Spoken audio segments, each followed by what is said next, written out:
Hi, I'm Amanda. I've got ADHD and I'm 48 and I definitely do have ADHD, and I have been toying with labels for a lot. Excuse me, I'm holding this phone in my hand because quite frankly I just had to comment on this, and I haven't had time to set things up because I've just seen this just meditation, just no. I should explain why. But first of all, I'll tell you what it was that I just saw. It was Aaron Doughty. I hope I pronounced your name right. His video from ADHD to Adderall and to meditation and spiritual awakening. Now, one of the things he says, and it's deeply contradictory, is he says, you must not be socially conditioned. You must step away from your feelings. Yeah, well, that is being socially conditioned, isn't it? Because they say what you're feeling is wrong, and there's so many mixed messages. I can't even start with this. I just like, first of all, meditation, if you've already got a very active brain, can be very dangerous. There are a lot of cases where it's been it's caused psychosis, and well, I haven't got any facts for this, but I can post something about that later, because just and the other thing is, he's standing there and he's surrounded by two friends who are bolstering him up. Now, if you've got ADHD and you've got friends, you're doing very, very well for yourself. Please do not denigrate people who are not doing too well for themselves. It's not one size fits all. Meditation is not going to mean that your brain is suddenly going to go quiet. For a lot of people, it's going to be more noisy. If you're with your friends and they bolster you up, then they're going to make you feel like everything that you do is right, and you're going to get onto YouTube and you're going to say, yeah, look at me, I'm fantastic, and you're going to have two henchmen standing next to you. I don't need henchmen.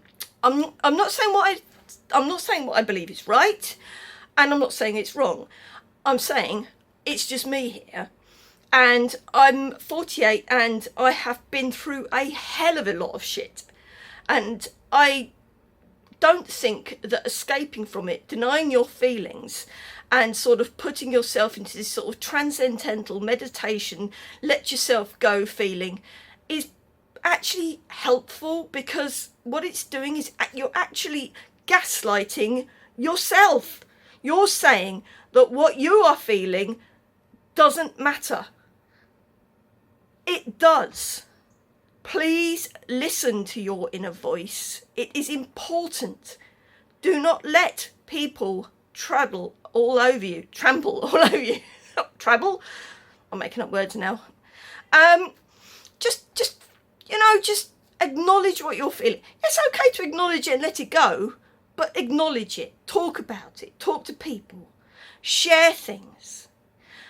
I can't believe how much I have been validated by people on Twitter. Hello, Twitter people. I love you all. And the fact that, like, what I'm feeling is real. I'm not sick, but I am, again, not, I don't want to use the word normal, but, neurodivergence is a real thing, okay? It's the same as, you wouldn't turn around to somebody who's black and say, can you meditate yourself out of having a black skin? Could you meditate yourself having less melanin? Could you meditate yourself out of, God, just grow your hair a little bit blonder and just forget about your race, forget about your DNA, forget about your culture? Or if you're a woman, could you not meditate yourself into feeling like you're not a woman? Do you know how ridiculous this sounds? Frankly, meditation can get in the bin. You are who you are. Embrace your identity. Don't flog yourself, right? Embracing your identity does not mean making yourself a victim. It does not mean that at all. Labels can be useful, and I'll talk about that in another podcast. I'm so used. I don't know what I'm doing. I am new to this, and I have done podcasts, so I'm just kind of like my brain is crossing over. I've had quite a long day, and it's very hot, and it's England, and the heat here is like, it's not pleasant. It's sticky and horrid. So yeah, it's just do not demean yourself and wander into a place where you're erasing yourself. You matter. Your feelings matter.